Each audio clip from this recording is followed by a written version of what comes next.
안녕하십니까. 인성강좌 선비가 되는 공부 학교 모범을 중심으로 제5강 마음을 지켜라 라는 이야기로 여러분과 한번 이야기해 보도록 하겠습니다. 참 7개의 이 글들을 보면 참 여실해요. 제가 여실하다는 말을 참 좋아하거든요. 여실하다라는 말이 불교에서 많이 쓰는데 실제와 같다, 여실하다, 그런 말이 참 그 경험. 근데 사실은 그 유곡만이 아니라 조선의 유학자들의 글을 보면은요, 물론 이제 저희가 보는 분들은 다 1급의 학자들에 속하는 분들이긴 하지만 이런 삶과 또 자신의 그 생활에서 녹아나는 것들이 확실히 그런 것들이 있습니다. 그렇기 때문에 조선 시대에 남겼던 그런 그 글들, 또 그러한 것들이 오늘날에도 저희들에게 심금을 울리고 또 저희들이 또 읽어보는 그런 내용인 것 같습니다. 그러니까 그냥 옛날에 누가 했던 이야기를 달달달 그대로 옮겨 쓰기만 했다 그러면 저희들이 그거를 사실 그렇게 감동을 받지는 못하죠.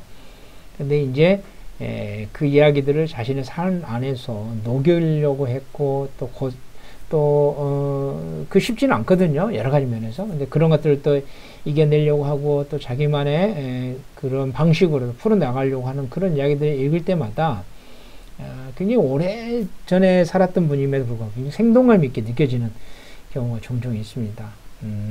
저도 사실은 이제 그렇게 느끼게 된 게 애초부터 뭐 그렇게 느꼈느냐라고는 말을 못 하겠습니다. 저도 이제 공부를 해보고 또 여러 가지 이제 그런 내용들을 제 삶에서 적용을 해보려고 하는 과정에서 참 여실하다, 그런 느낌을 제가 갖게 된 거죠. 그래서 그런 것들을 또 여러분들하고 같이 이렇게 나누게 돼서 제 개인적으로도 또 좋은 일인 것 같습니다.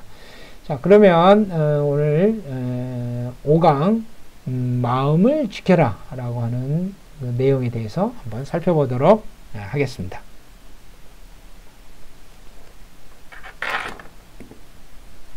우리가 지금까지 이야기했던 거 한번 다시 한번 또 쭉 한번 훑어보면서 한번 내려가 볼까요? 첫 번째는 들어가는 말, 서론에서 전체적인 맥락들에 대해서 우리가 이야기를 했었고요. 그 다음에 공부의 제일 중요한 게 뭐죠? 뜻을 세우는 거예요. 목표를 삼는 겁니다. 목표를 세우면 어떻게 되는 거죠? 옛날에 나와 결별해야 되는 거예요. 그러니까 옛날 습관들과 나를 단절시키는 거예요. 그게 바로 몸을 단속하는 겁니다. 근데 몸을 단속하는 가장 기본적인 게 뭐죠? 바로 말이잖아요. 이게 말과 관련되어 있는 거예요. 그래서 말을 어떻게 할 거냐, 이런 부분에 관련이 있고. 근데 말은 어디서 나오죠? 자, 오늘 공부하는 겁니다. 바로 마음을 지켜라. 생각에서 나오는 거예요. 마음을 지켜라. 바로 말이라는 건 어디서 나오는? 생각에서 나오는 거죠. 우리 지난번 이야기했더니 또 불교 이야기 나오겠네. 신, 구, 의. 몸신, 그 다음 입구, 뜻, 의. 이게 업을 만드는 세 가지 요소라고 했잖아요. 이게 바로 뭐냐면 내가 어떻게 하느냐에 따라서 다음 생에 어떻게 태어느냐가 달려야 되는데, 지금 생에서 내가 하는 것들을 세 가지로 나누어 볼 수 있다. 신, 구, 의. 몸으로 행동하는 거, 말로 하는 거, 생각으로 하는 거. 지금 이 율곡이 하는 것들에서 우리가 훌륭한 어떤 인격체, 성인이 된다라고 새로운 인간으로 탄생하는 거대한 프로젝트라고 하는 것을 담고 있는 이 교육의 어떤 총괄적인 이 책 안에서 전개 과정을 보세요. 행동, 그 다음에 말, 그 다음 뭐예요? 이제 마음과 관련된 이야기가 나오지 않을 수가 없다라는 거죠.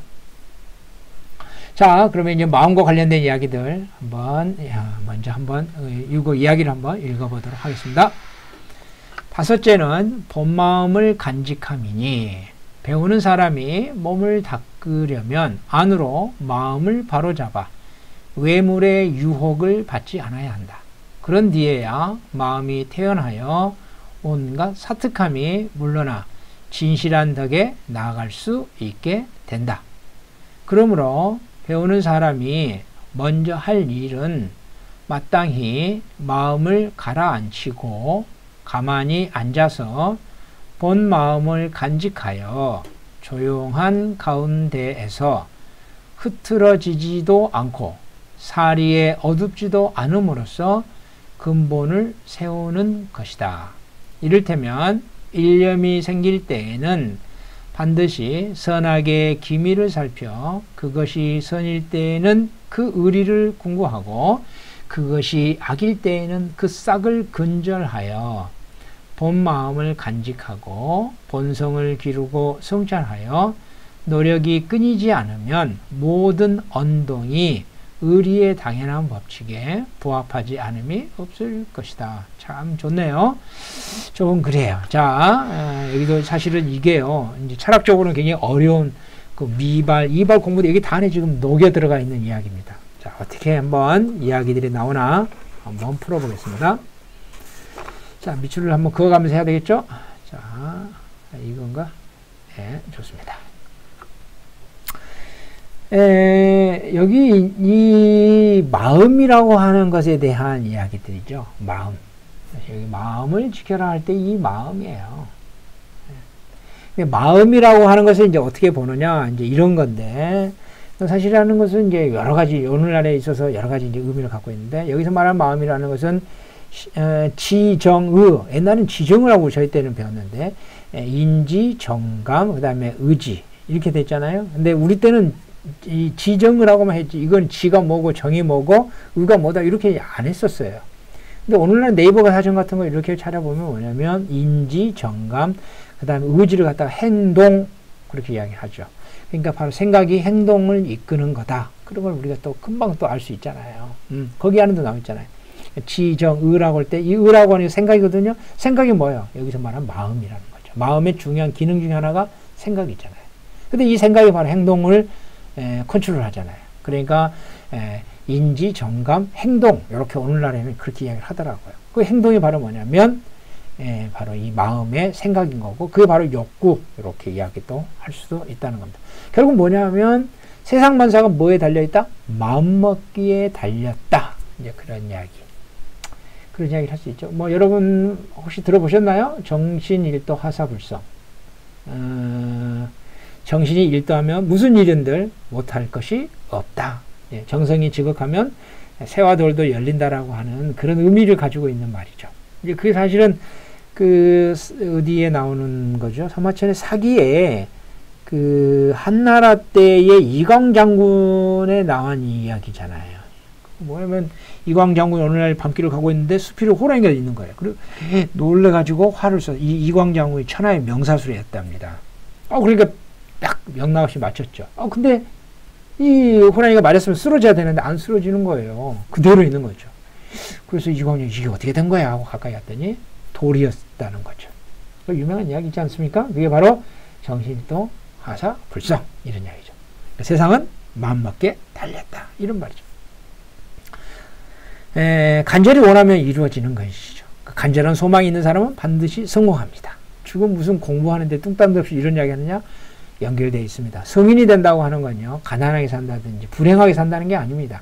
행복하게 사는 것과 연결되어 있어요. 물론 이 행복이라고 하는 것을 윤리학적인 측면들을 좀 철학적으로 또 다듬어 봤을 때는 행복과 이걸 또 연결짓는 게 또 미묘한 윤리학적인 어떤 문제들이 있습니다만은, 그럼에도 불구하고 우리가 성인이 된다고 하는 삶은요, 불행한 삶은 아니에요. 행복한 삶이죠. 자, 그런 맥락들. 그 다음에 실패한 인생이 아니에요. 성공한 인생입니다. 그런 부분들에 대해서 우리가 충분하게 더 고려하고 또 덜게 또 이해해 줘야지만 오늘날에 우리가 유학을 받아들일 수 있다라는 게 저의 생각입니다. 자, 그래서 간절한 소망이 있는 사람은 반드시 성공하는 거죠. 성공이라는 게 왜 그러냐면 공을 이룬다는 거예요. 그러니까 자신이 목표했던 일을 완수한다는 의미가 성공이에요. 저는 그렇게 성공이란 말을 풀고 있습니다. 멈추지 않고 전진하다 보면 언젠가는 목적지에 도달하는 것, 그게 바로 성공이다, 이 말이에요. 요 근래에 한국에서 가장 주목을 받은 책 중에 하나가 그릿이라고 하는 책 있죠. 네. 제가 교양 강의 하면서 이 그릿을 읽게 됐어요. 엔젤라 더크워스죠. 아버지가 중국 사람이고, 이 사람이 아버지가 이제 미국에 이민을 가서 낳은 딸이니까, 뭐라고 그러죠? 우리는 한국 사람이 미국 가면 재미교표? 그죠? 중국 사람들은 재미교표가 되겠죠. 아무튼 그래요. 근데 이 사람이 이제 펜실베니아 대학교 심리학과 교수더라고요. 책을 썼을 때 아마 그래요. 근데 사실은 이 사람이 그 긍정심리학이라고 하는 사람이 누구죠? 마틴 셀리그만. 제가 마틴 셀리그만 긍정심리학 읽었었는데 굉장히 인상 깊게 읽었어요. 유학에서 하는 이야기 똑같아요. 근데 제가 높이 사는 건 뭐냐 하면, 유학은 철학이잖아요. 그리고 오늘날의 학문이 아니잖아요. 그러니까 이 인사이트가 있어요. 예지가 있습니다. 근데 오늘날의 그 유학 그대로 가지고 올 수가 없어요. 근데 이 마틴 셀리그만은 심리학이라고 하는 경험과학을 가지고서 이 긍정의 이야기들, 유학에서 했던 이야기들을 동일하게 풀어내고 있기 때문에 오늘날에 힘이 있는 거고, 또 오늘날의 시대에 맞게 풀어갈 수 있다는 그런 맥락에서 제가 긍정 심리학을 읽으면서 굉장히 많은 감동을 받았다고 그럴까요? 굉장히 인상 깊게 읽었어요. 이거는 유학에서 이야기랑 똑같은데 잘 풀었다. 그러면서 그 미하일 칙센트 미하이의 이 몰입의 즐거움, 굉장히 이것도 사실은 긍정 심리학하고 연결이 되더라고요. 그래서 굉장히 인상 깊게 읽었던 건데, 바로 이 글을 쓴 앤젤라 더크워스 교수가 마틴 셀리그만 교수의 제자라고 하더라고요. 근데 직접 박사 논문 제자인지 어쩐지 조금 헷갈려요. 제가 그 부분은 어쨌든지 간에 펜실베니아는 바로 이 마틴 셀리그만 교수가 있었던 대학교인 건 틀림없습니다. 자, 어쨌든 간에 제가 이제 여기서 논의하고 싶은 건 이제 그릿이라고 하는 용어인데요. 제가 이제 이 그릿이라고 하는 책을 읽으면서 아주 또 재미나게 느꼈던 말을 여기다 지금 제가 하려고 그러는데, 뭐냐면 그릿이라고 하는 말은 뭔 뜻이냐면요, 열정적 끈기라는 그렇게 의미래요. 그래서 이 저자 앤젤라 더커스가요, 끈질긴 열정을 가진 사람은 누구나 성공할 수 있다, 이런 걸 주장하는 거예요. 결국에 우리가 성공에 있어서 더 중요한, 가장 궁극적인 중요한 건 뭐냐, 그릿, 끈질긴 열정이 키다. 다른 것보다 EQ 이런 걸 다 떠나서 제일 중요한 건 열정이다. 근데 이 논리가요, 참 웃긴 논리예요. 왜냐하면 성공할 때까지 포기하지 않기 때문이다라는 거죠. 결국에 뭐냐면 실패가 없어요. 왜? 성공할 때까지 하니까. 참 이 뻔한 말이잖아요. 그렇지만 그렇지 않아요. 이게 위대한 진리입니다. 정말 위대한 진리예요.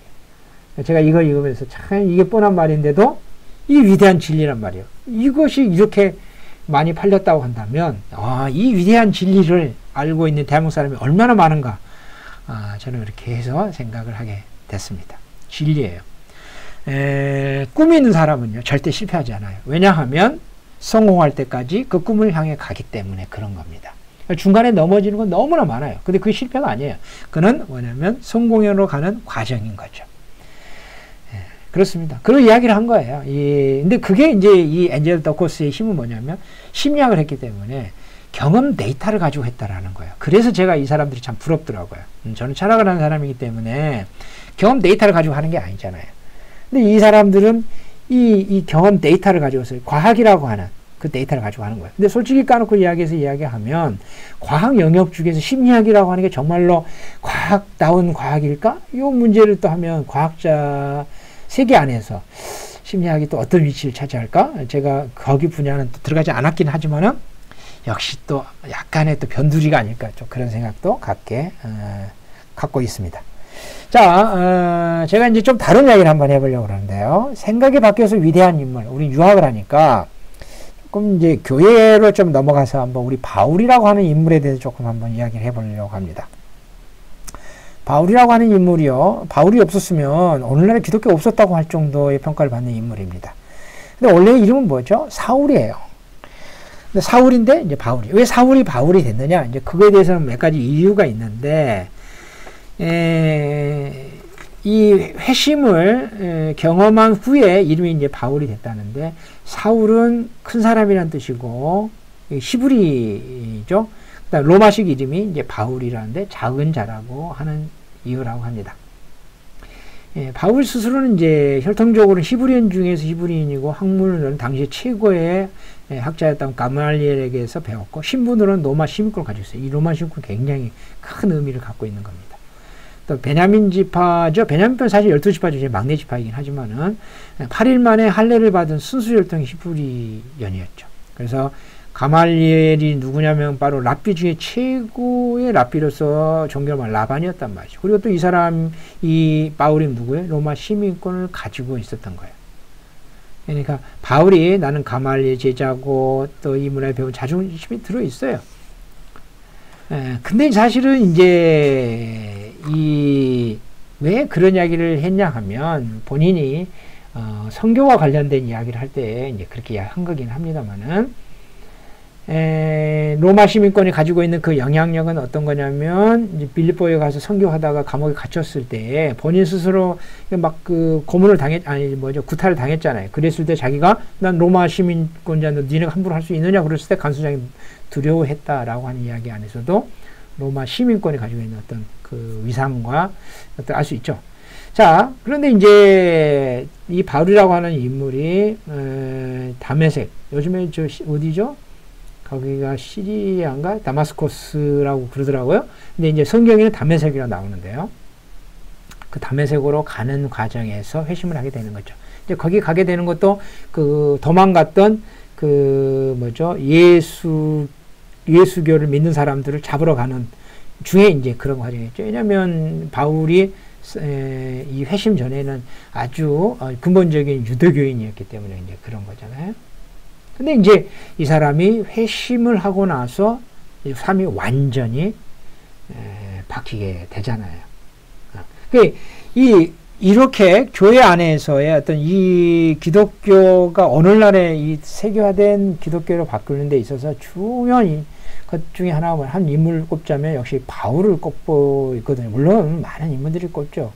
근데 이제 세계 이방 선교의 아버지라고 할 수 있는 이 바울을 통해서 기독교 전 세계에 확산됐다라고 이야기할 수 있는데, 이 바울이라고 하는 인물은 정작 12제자가 아니었었던 사도잖아요. 그러니까 이 예수를 핍박했던 인물 아닙니까? 근데 이 인물이 어떻게 하죠? 회심을 하거든요. 이 마음을 바꿈으로 인해서 기독교의 중요한 역할을 했던 인물이 된다라는 것. 이 마음을 바꿈이라고 하는 것이 이렇게 중요하다라는 거죠. 결국 그건 뭐냐면 마음이 얼마나 중요하냐라고 하는 거에 예가 될 수 있다라는 겁니다. 자, 이제 다시 이제 한번 7개의 이야기를 한번 넘어가 볼까요? 여기서 보세요. 본 마음을 간직함이니. 여기서 이제 본이라고 붙은 건 당연히 이제 알 수 있죠. 왜냐하면 우리가 본성이니까 사단지심이라고 해서 마음이죠. 본 마음을 간직한다. 네, 우리는 성선날에서 출발하니까요. 자, 근데 여기서 이제 제가 이제 여기서 공부론과 따졌을 때 어떤 지금 맥락에서 이야기를 하냐 하면, 아까 몸, 행동, 그 다음에 말, 그 다음에 마음, 생각이라고 하는 그런 측면에서 이 논의들을 제가 이제 풀어주려고 하는 겁니다. 이렇게 마음을 닦지 않으면 어떻게 돼요? 어떻게 되죠? 외물의 유혹을 받게 된다. 이렇게 배우는 사람이 몸을 닦으려면 이렇게 보여요. 몸을 닦으려면 뭐를 해야 돼요? 안으로 마음을 바로 잡아야 됐잖아요. 여기서 이 이야기죠. 그리고 뭐냐면 몸을 주관하는 게 뭐죠? 마음이죠. 그래서 뭐죠? 이 대학의 8주목 중에 왜 수신 앞에 정심이 붙어 있냐면 바로 뭐냐면 마음을 주관하잖아요. 마음 행동을 주관하잖아요. 그게 바로 몸의 행동을 주관하는 거죠. 그러니까 바로 그게 마음이잖아요. 그래서 이 글이 지금 나오는 거예요. 이게 바로 대학에 나온 이야기하고 연결되어 있는 거예요. 그래서 몸을 닦으려면 왜 마음을 바로 잡아야 하냐면 마음이 몸을 주체하기 있기 때문인 거예요. 여기 지금 7 이야기한 거. 이게 대학 이야기를 가져온 거예요. 대학에 어떤 말이 있냐면은 마음이 있지 않으면 보아도 보지 못하고 들어도 듣지 못하고 먹어도 먹지 않는 것을 알 수 없다. 그래서 보고 듣고 먹는 것이 모두 뭐냐? 행동이 하는 행동이긴 한데 마음이 다른 곳에 있으면 보이지 않고 들리지 않고 맛도 모르게 된다라고 하는 거예요. 이게 지금 정심조에 나와 있는 이야기란 말이에요. 이 이야기하고 이 이야기가 되는 겁니다. 이걸 좀 요즘 말로 풀면 뭐냐면 사람은 늘 지각 활동을 하고 있어서 마음이 움직이지 않은 적이 없어요. 그렇잖아요? 잠자는 중에 꾸는 꿈도요. 우리의 잠재의식 활동하는 때예요. 만약 의식이 없다고 그러면 어떻게 되냐면 의식불명의 상태예요. 이게 코마라고 하는 상태로 들어오는 거예요. 그러니까 우리가 꿈 꾸는 것도 역시 의식 활동인 겁니다. 자, 그런데 마음이 늘 이렇게 움직이고 있는데 여기 외물의 유혹과 관련해서 제가 푼 건데 마음이 바르게 활동하지 않을 때를 우리 뭐라고 표현하냐면 마음은 늘 움직이잖아요. 발동한다고 그랬는데 그걸 갖다면 동요했다라고 이제 쓸 수 있는 거예요. 가령 한평생 살 목돈을 쥘 큰 기회를 라고 하면서 약간의 비겁함만 있다고 유혹을 한단 말이에요. 어떻게 되죠? 마음이 동요하기 시작하잖아요. 혹시 이번 시험만 통과하면 수년간의 공부한 시간을 보상받을 수 있다고 해서 합격을 위해서 약간의 은밀한 거래를 요구할 때 어떻게 되죠? 마음이 혹하는 거죠. 이게 바로 유혹이에요. 이런 걸 이야기하는 겁니다. 자, 그래서 이렇게 마음에서, 대학에서 뭐냐면 마음을 바르게 하지 못하는 경우를 또 설명하게 되어 있는 거죠. 아, 요거는 그 뒷단계로 나오는 거니까. 그래서 이렇게 유혹을 받게 되는 거예요. 그래서 이런 것들을 끌어내야 됩니다. 그런 걸 내야지만 어떻게 돼? 마음이 태연하고 사특함이 없어서 진실한 덕에 나아갈 수가 있게 된다라고 하는 이야기입니다. 자, 이렇게 이제 우리 마음은요, 이렇게 본래대로 있지 않고 외물에 휩쓸리게 되면 어떻게 되죠? 외물에 점령을 당하잖아요. 그러면 외물에 점령을 당하게 되면 여러 가지 마음의 동요들이 일어나게 되는 거죠. 그리고 유혹을 받게 되는 거죠. 그래서 이렇게 마음의 유혹을 극복한 다음에야 태연하게 사특함이 없이 물러난 진실한 덕에 나아갈 수가 있게 된다. 이런 말이죠. 아까 지금 방금 읽었던 거, 외물의 유혹을 넘어가면 잘못된 길을 피할 수 있고, 외물의 유혹을 극복하면 마음이 태연해서 분별력이 높아져서 선과 악을 의연하게 대처할 수 있게 되는 거예요. 사특함을 내몰고 진실한 덕을 실천할 수 있다. 이런 거죠. 자, 그런데 여기서 이제 이게 율곡이 아주 또 1번하고 2번을요. 이게 아주 미묘하게 나누어져 있어요. 이게 이제 공부와 관련되어 있는데 보세요. 이게 사실 명확하게는 안 썼어요. 왜냐면 이게 그냥 이게 일반적인 공부로 이야기하고 있어요. 근데 이제 학문적으로 따질 때 이게요. 1과 2로 미묘하게 갈립니다. 배우는 사람이 먼저 할 일은 뭐죠? 마음을 가라앉히고 가만히 앉아서 본 마음을 간직할 조용한 가운데서 이게죠. 이게요. 이게 미발공부와 관련되어 있는 거예요. 그 다음에 또 어떻게 되죠? 일념이 생길 때 이게 이제 이발공부예요. 마음이 발동했을 때, 첫 번째는 마음이 발동하지 않았을 때, 이러한 공부입니다. 조금 어렵죠? 그렇지만은 뭐 한 번씩 들어주셔도 좋습니다. 자, 한번 조금 설명을 해드릴게요. 마음은 늘 움직이고 있어요. 마음이 움직이지 않고 있다. 마음은 움직이지 않는다. 그러면 그는 불교에서는요, 마음이 움직이지 않는 상태의 어떤 공부, 유학에서는 그걸 반대합니다.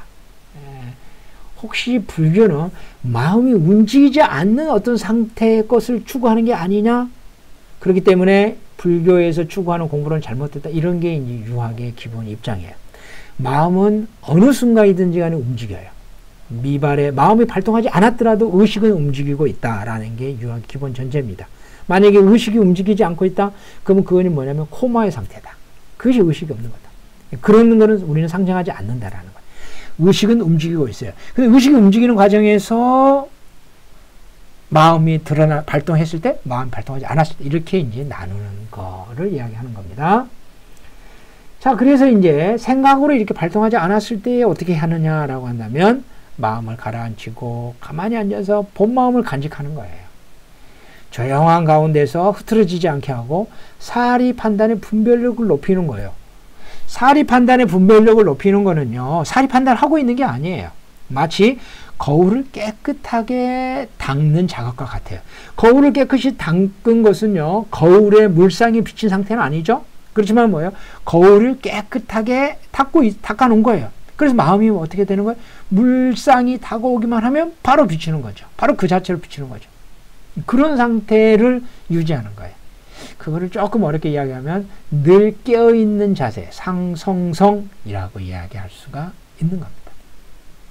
상성성의 상태라. 자, 이게 이제 미발 상태로서 일종의 명상 공부하고 연결을 지을 수가 있어요. 그래서 마음의 제약을 없애고 또 이 어떤 마음을 어떤 잘한 방향으로 집중을 하는 거예요. 그래 평온해지는 쪽에다가 초집중을 하게 되면 몰입을 하는 단계가 되는 거죠. 그래서 명상은 자신의 마음을 잘 들여다보기 위해서 새로운 마음을 챙기게 되는 거예요. 이게 이제 오늘날에 말하는 명상과 연결지어서 이 미발의 공부들을 한번 잘 생각해 볼 수가 있습니다. 아까 제가 중간에 뭐 이렇게 몇 가지 이야기 했는데요. 사실은 그는 우리 학술사 쪽으로 굉장히 많이 논의되는 주제 중인데 여러분들 혹시 이해하지 못하겠다 그러면 그냥 건너뛰어도 상관은 없습니다. 자, 그 다음 두 번째로 이제 마음이 발동했을 때, 그랬을 때 이제 이런 이발대의 공부가 되는데요. 이 마음이 발동했을 때는 어떻게 하지? 선인지 악인지 그 기미를 살피는 거야. 그래서 좋은 생각, 선한 생각이 어떻게 되죠?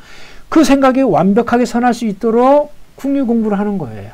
그래서 그 실천으로까지 나아가는 거예요. 그럼 나쁜 생각이면 어떻게 되죠? 그 생각의 싹을 근절해 내는 거예요. 그래서 없애는 거예요. 이게 지금 율곡 이야기 했잖아요. 여기서. 좋은 생각일 때는 어떻게 돼요? 그거를 궁구해서 계속 깊이 있게 추진해 나가는 거고, 나쁜 생각일 때는 어떻게 돼요? 그 싹을 근절해가지고 다시는 그 생각하지 않도록 하는 거예요. 그렇게 해가지고 본 마음을 간직하여서 본성을 기르고 성찰, 노력, 어쩌고저쩌고 나오잖아요. 자, 이거는 증자가 말하는 이야기하고 똑같이 연결이 돼요. 증자에서 뭐라고 했냐면, 나는 날마다 세 가지로 내 몸을 살핍니다. 남을 위하여 일을 꾀하면서 충성스럽지 아니한가. 법과 덕으로 사비기면서 신실하지 아니한가. 전수받은 것을 익히지 못하는가입니다. 바로 어떤 자세죠? 반성의 자세라는 거예요. 이 말일 때는요, 반성하는 거예요. 늘 성찰하는 거예요. 이런 거죠. 이 두 가지가 어떤 일이 없을 때는 뭐냐면 침잠하는 가운데에서 늘 나의 마음의 자세를 깨어있는 자세로 하는 거예요. 교회에서는요, 이걸 기도하는 자세라고 그렇게 이야기해요. 그 다음에 불교에서는 뭐죠? 거울을 닦는 자세라고 이야기하는 거죠. 그 우리는 뭐냐면 바로 미발 공부라고 이야기를 하죠. 유학에서는. 그리고 이제 이발 상태에서 어떻게 되는 거예요? 어떤 일에 닥쳤을 때 반성하고 성찰하는 거예요. 우리 증자가 했듯이 말이죠. 그래서 이렇게 마음을 이처럼 철저하게 바로잡으면 그 생각이 밖으로 드러나는 말과 행동이 어떻게 되겠죠? 도리에 딱 맞게 되겠죠. 이렇게 될 것입니다. 이 이야기를 일부 이야기한 거죠. 마지막으로 이런 이야기를 한번 해보고 싶어요. 이런 말이 있어요. 생각이 바뀌면 말이 바뀌어요. 말이 바뀌면 행동이 바뀌어요. 이게 바로 지금 율곡이 이야기했던 그 공부랑 그대로 연결되어 있죠? 자, 행동이 바뀌면 어떻게 되죠? 삶이 바뀌죠. 삶이 바뀌면 어떻게 됩니까? 운명이 바뀌죠. 운명이 바뀌면 어떻게 됩니까? 모든 사람의 각각의 운명이 바뀌면 어떻게 되죠? 그 사람들이 살고 있는 역사가 바뀌게 되는 겁니다. 생각이 이처럼 중요합니다. 생각은 어디에서 나옵니까? 마음에서 나오죠. 마음의 작용이 뭐냐면 생각이에요. 그렇기 때문에 마음을 닦는 공부, 바로 이것이 참 중요한 겁니다. 그래서 마음을 지켜라. 율곡이 이 공부론을 이야기한 것입니다.